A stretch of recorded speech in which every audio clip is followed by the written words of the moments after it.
Good morning. So thank you for being here this morning. And let me find out what I did with my advancer. No, I got it. Oh, okay. So there's 3 or 4 places that you'll find these sheets. If you'll find one near to you and pass them around, because I'm going to be I'm going to cover a lot of material on the board today, and if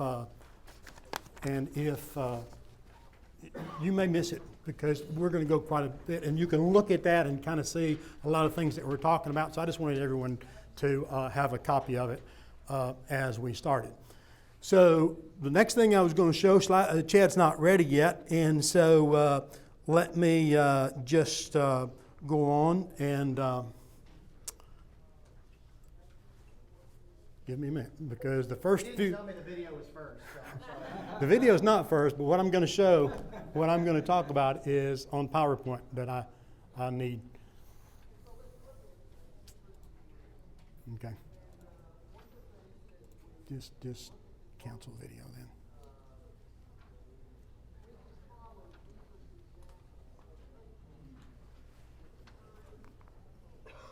Okay, so the next few slides I'm going to show you is a little bit out of character for me, but I want to show them to you because something's happened just this past week that's just so outstanding, and I've just got to share. So I don't know if you saw it or not, but Field of Dreams was just out of this world, and I watched it. I watched the first part of it. I'm neither a Yankee fan nor a White Sox fan, but I'm a baseball fan, and it was absolutely outstanding. I'm not going to lie to you.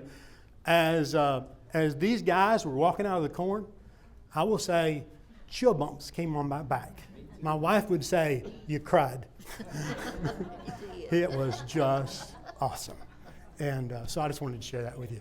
So be thinking about, we're going to be talking about teams, teamwork, so be thinking about feedback for me when we get to a point.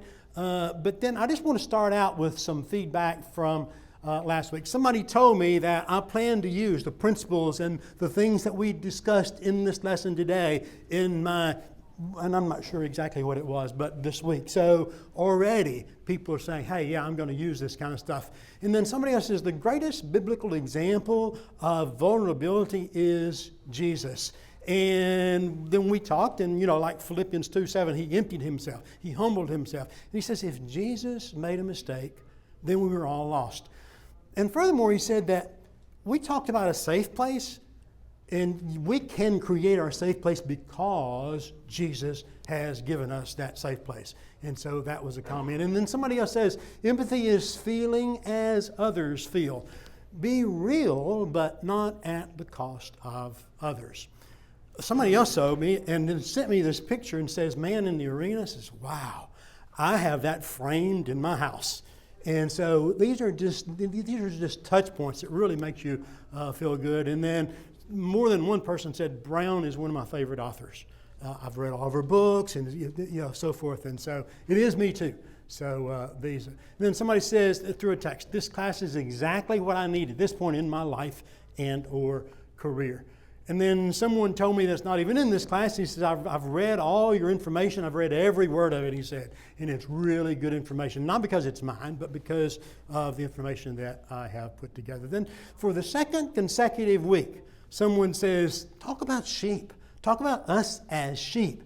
So I says, this is the second week somebody said that. And so the last part of the class today is going to be about sheep. And I'm hoping we're going to get that far. I think we will.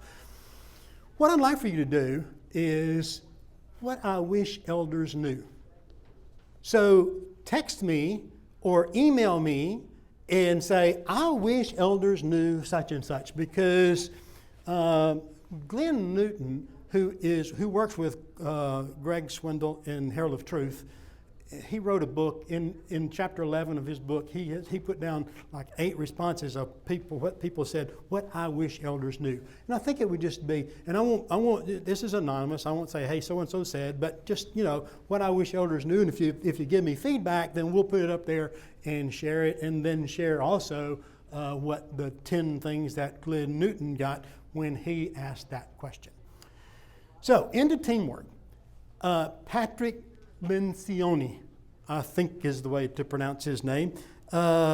He said he first wrote this book. It's about the 5 temptations of a CEO. And then he said it later morphed into the 5 dysfunctions of a team. So these 5 building blocks are general principles of growth applying to our life. And that's true whether it be in a company, in a church, or in a family. And so I was going to show a video, and I can show you the video, but there's no sound. So it's not going to do much to show you the video. But it's really just the same thing that we're going to go. I was going to let him say it, then we were going to come back and say it again and go through exactly the same thing he said, but we're going to have to bypass the video for this morning. So really, if you draw a pyramid, and a pyramid really, when you think about a pyramid, the base is what's so important. And so there's like 5 divisions in this pyramid, 1, 2, 3, 4, 5.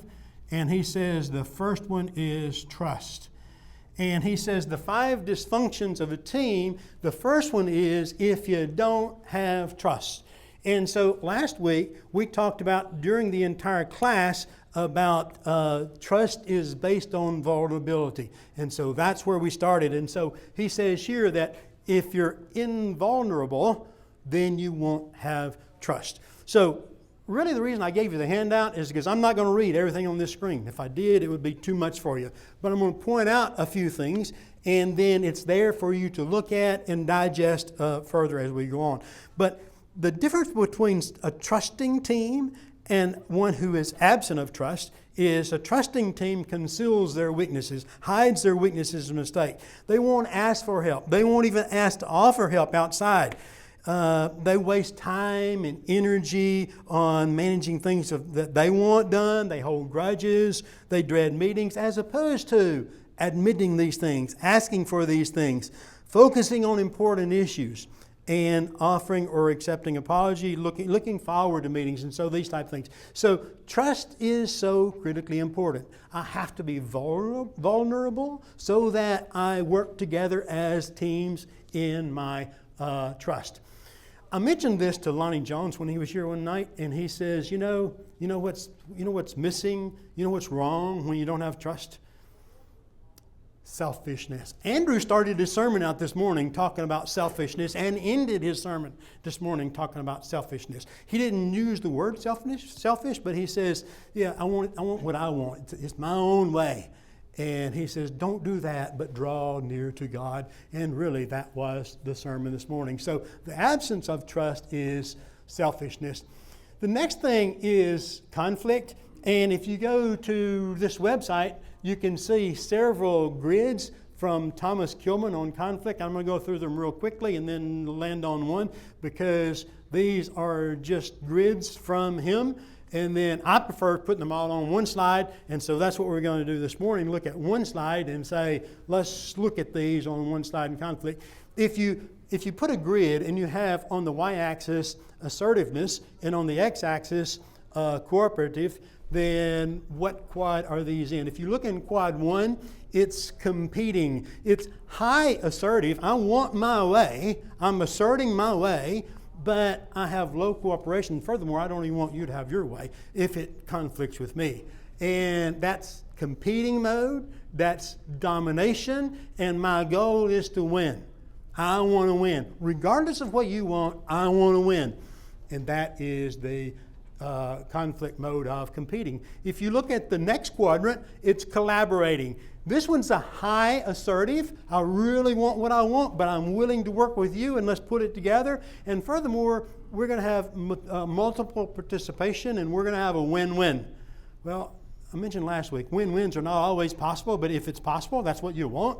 And that is integration, pulling all things together. And this is a good way to have conflict. The third one is avoiding, and that is I'm neither assertive nor am I cooperative. I really just neglect and delay and putting off, and this is certainly the one that you don't want. You don't want to be in this mode where And I've worked on teams this way. Just against everything, not going to cooperate. I really have nothing to offer, but just drag your feet so that we don't move on. And that's certainly not a way to be.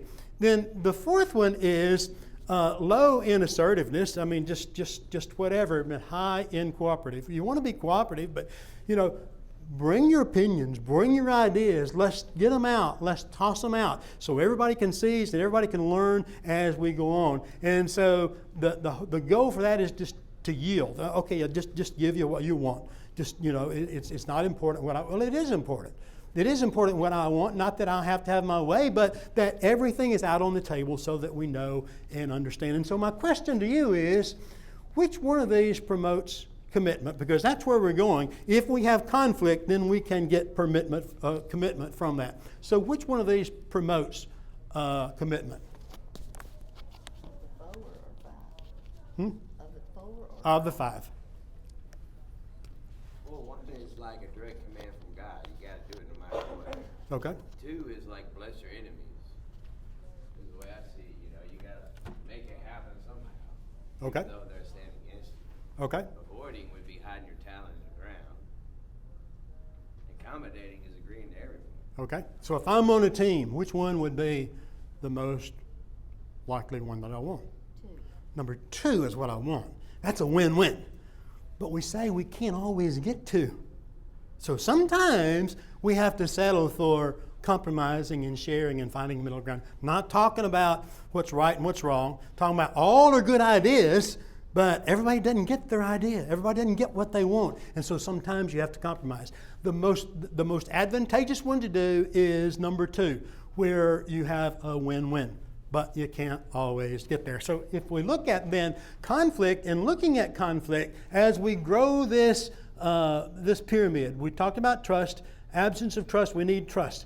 We need trust so that we can really get together and bash heads together and really put all things on the table because I trust you, you trust me. We can talk about all these things and we can passionately have conflict so that at the end of the day we can commit, you'll see the next one, and go on. But if I have fear of conflict, then I'm looking at things like boring meetings, all political things going on, ignoring controversial topics.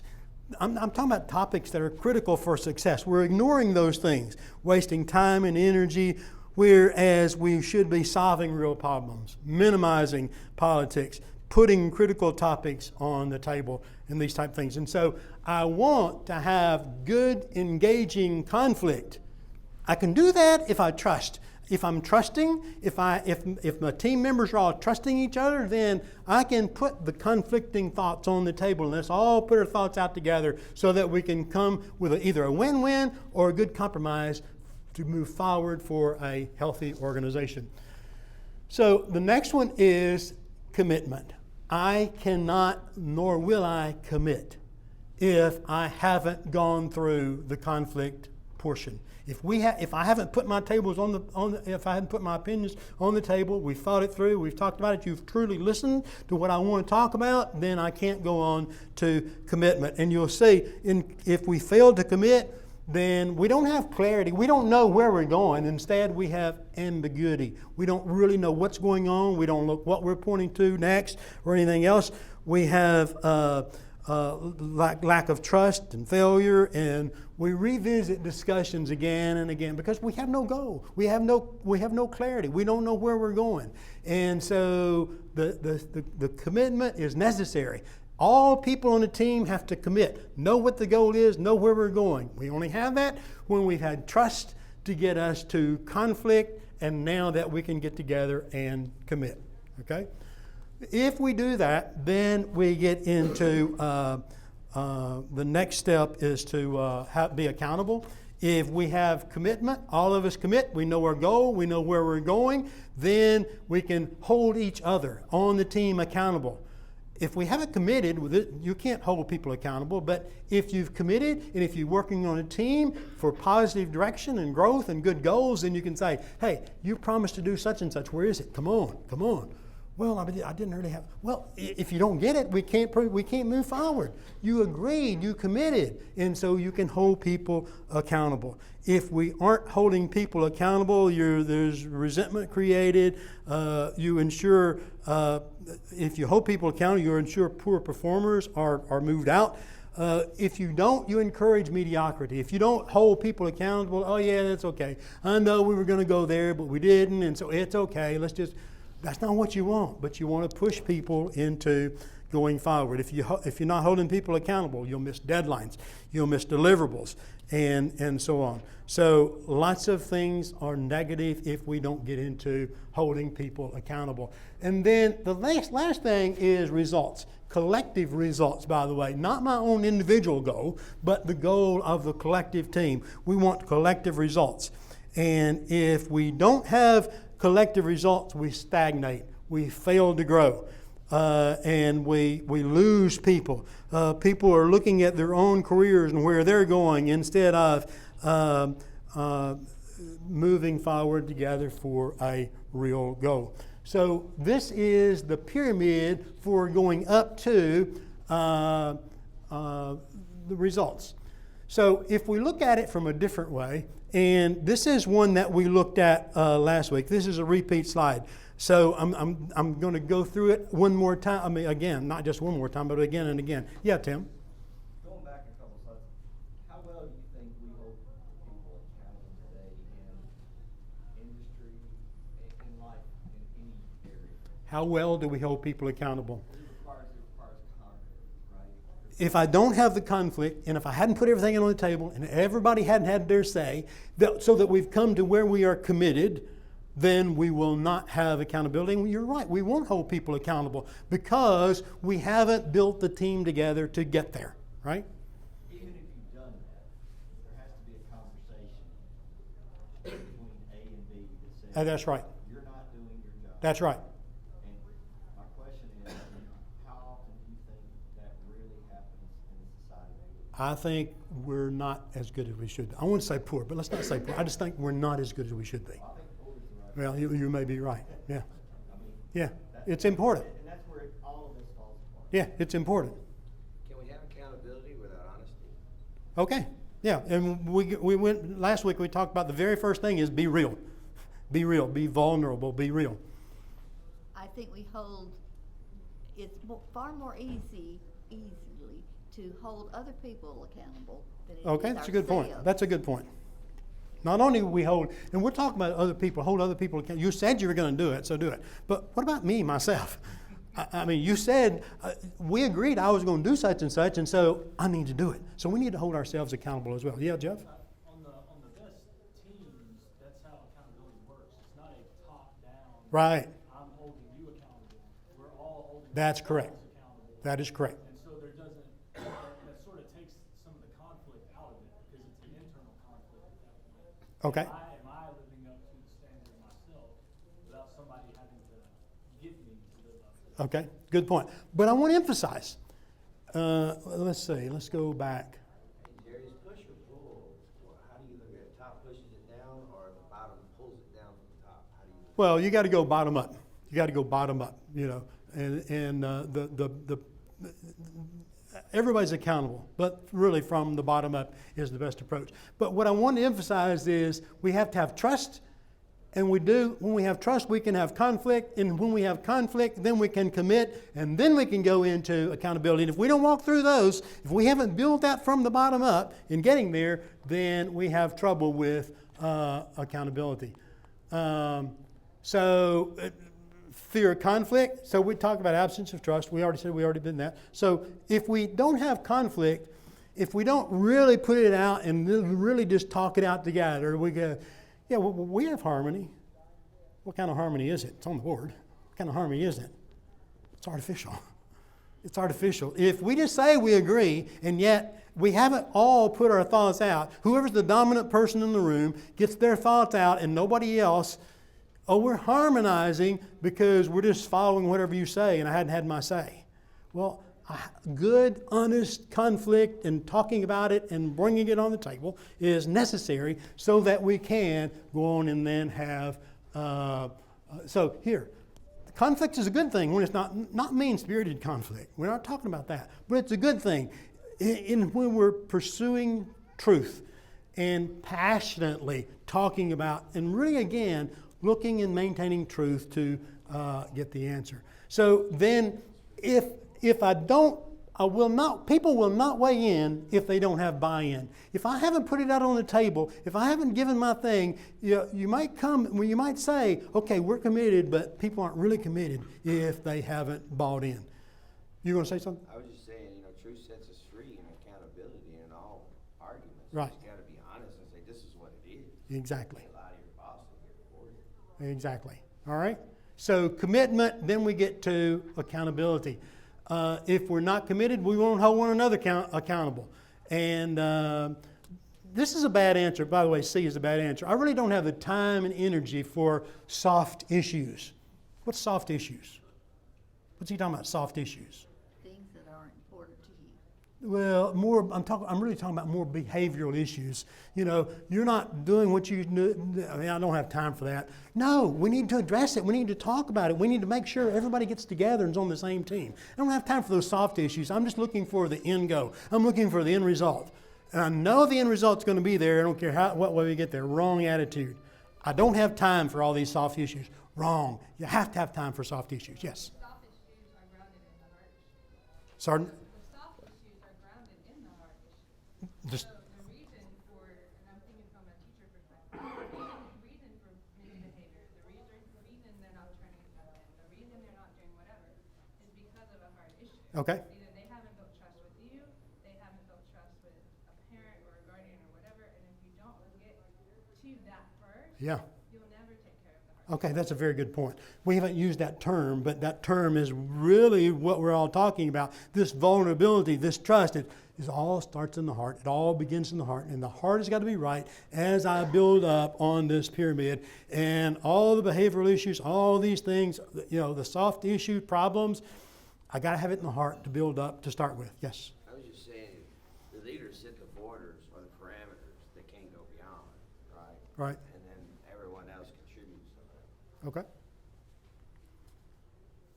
Inattention to results. We hold people accountable because people know results matter. What kind of results are we talking about? In the church, what kind of results are we talking about? Saving souls. Saving my soul, saving your soul, saving other people's souls.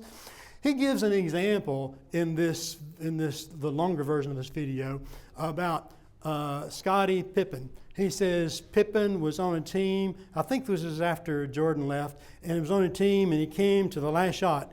He was the best player on the team. Everybody knew he was the best player on the team. They had 3 seconds to finish it up, and Pippen says, okay, give me the ball. And the coach says, no.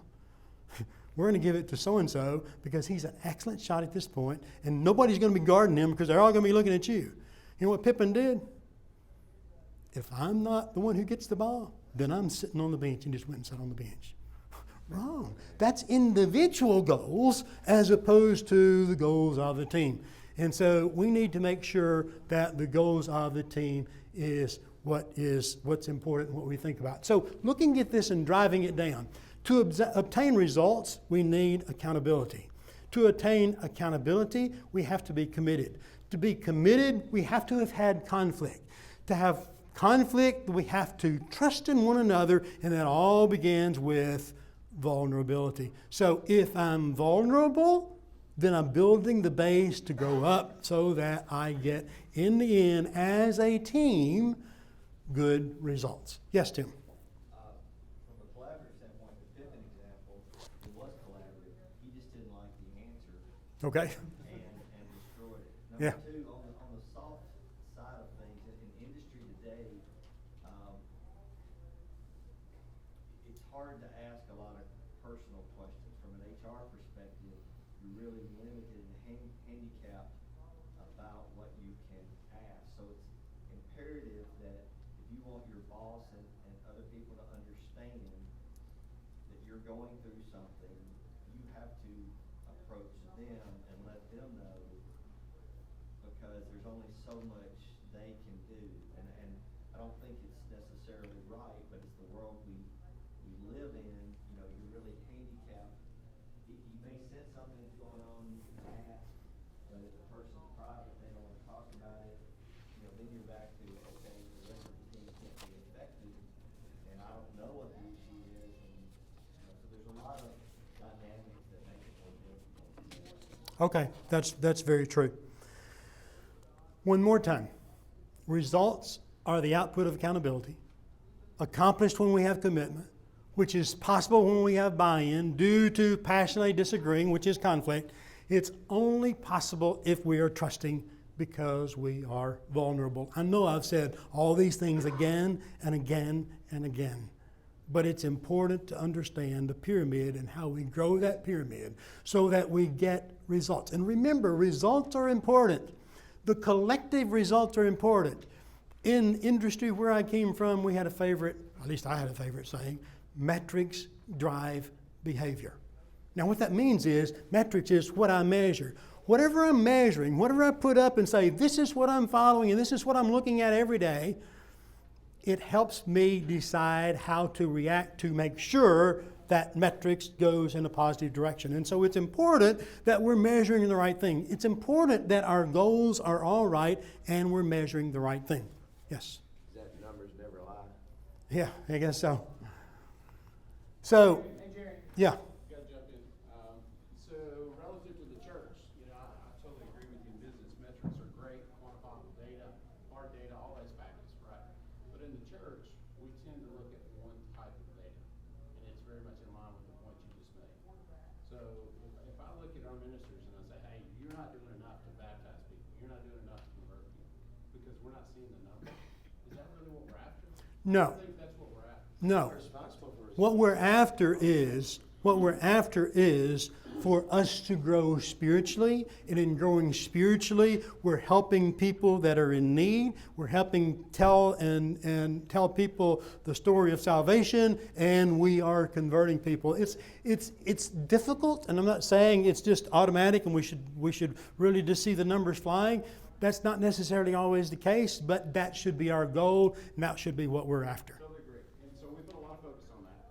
And we put less focus on growing as a congregation, seeing people make an impact in their worlds, in their circles, in their day-to-day life. Well, I hope we don't. How do you gather that data?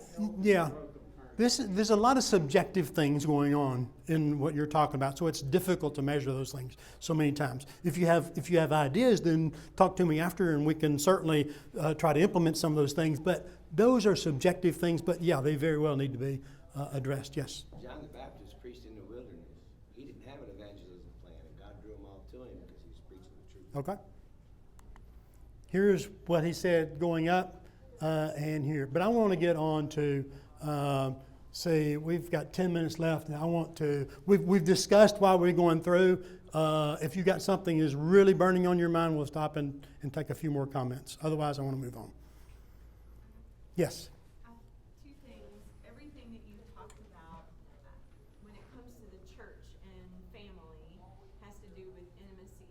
That if we're not going to share, if we're not going to have conflict, if we're not, able to connect with each other, then there's not going to be that feeling of closeness. And I think to answer Stephen's question, that's one of the ways maybe that we can begin to know and measure whether or not those other things are happening. Because if we are able to be vulnerable with one another, I'll know, Stephen will know what I'm doing or working on or hoping Right. about that I'm Those are trying good to do in points. the church. Yeah. Another piece is I do think there is this strong tendency towards silent accountability, where we have the measure in our mind of what we expect of one another, and we don't communicate it.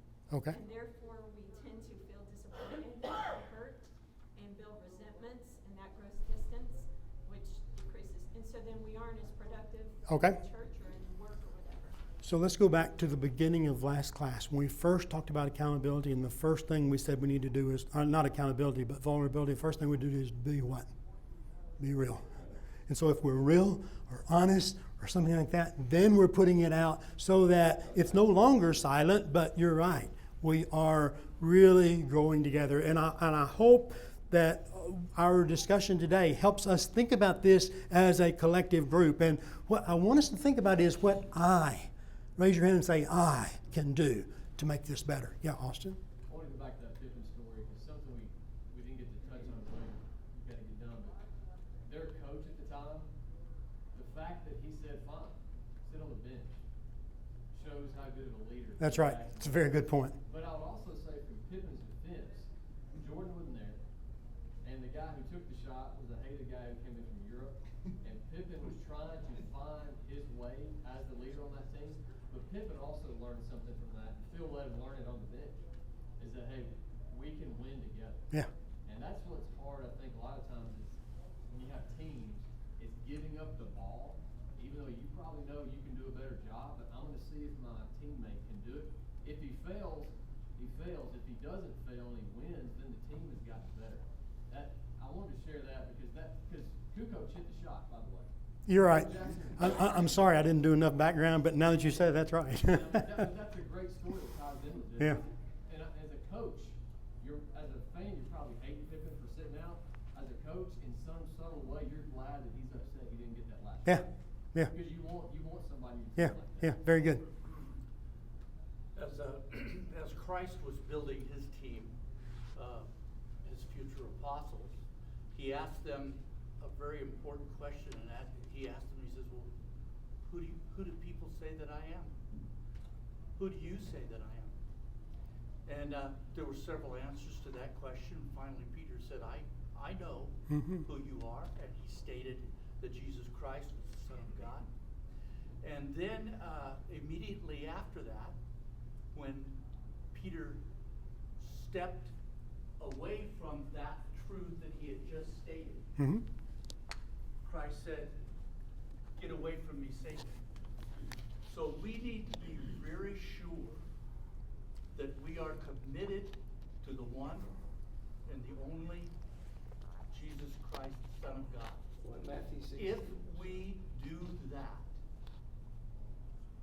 these other things, with help from learning about teamwork, some of us don't do teamwork very well. Agreed.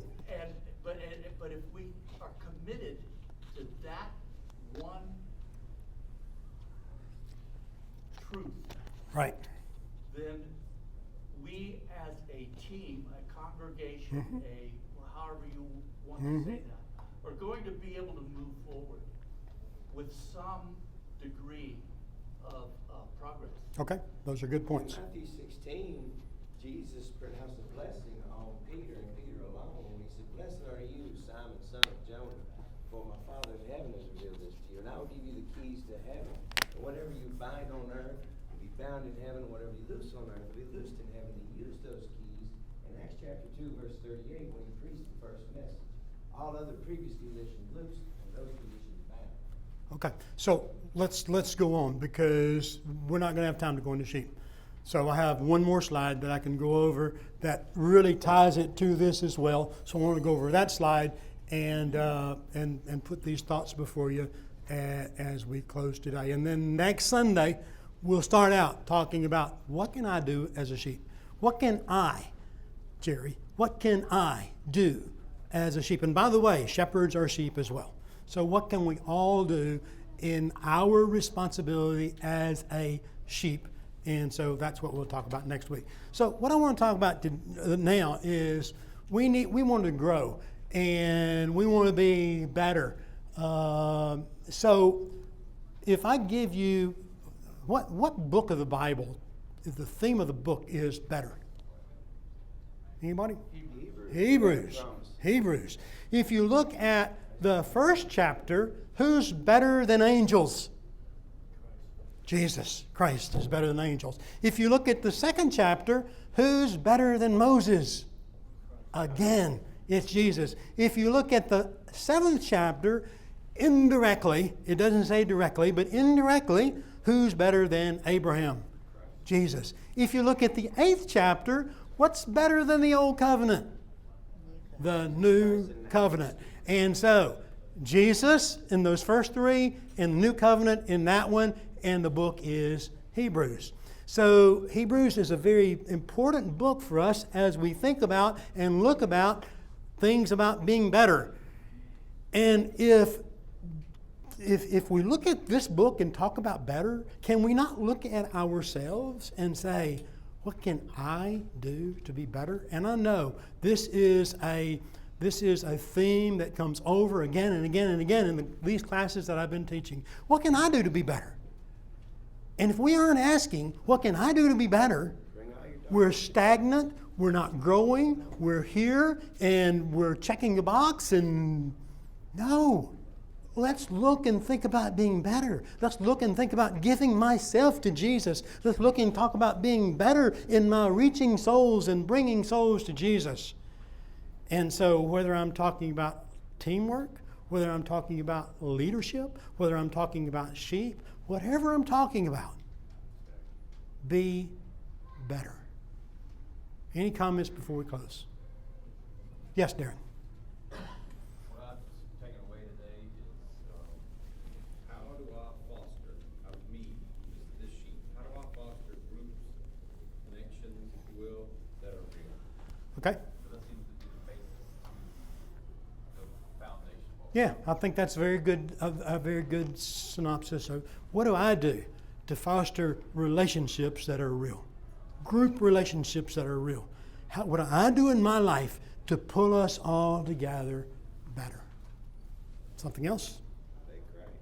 That's the only way we can do it Okay. and be successful. Yes. I think that a good thing for us as a church for a goal this week would be where we see as a congregation we lack on that pyramid, and personally take efforts this week to counteract that. That's a very good point. That's a very good point. So looking on this pyramid, it's trust. Where am I hurting? Where do I think the church needs help, and or where am I lacking in myself? Am I lacking in trust? Am I lacking in conflict? Am I lacking in commitment? Am I lacking in accountability? Or am I lacking in group results? Not my individual results, but group results. And so what can I do to take that and drive it to being better this week?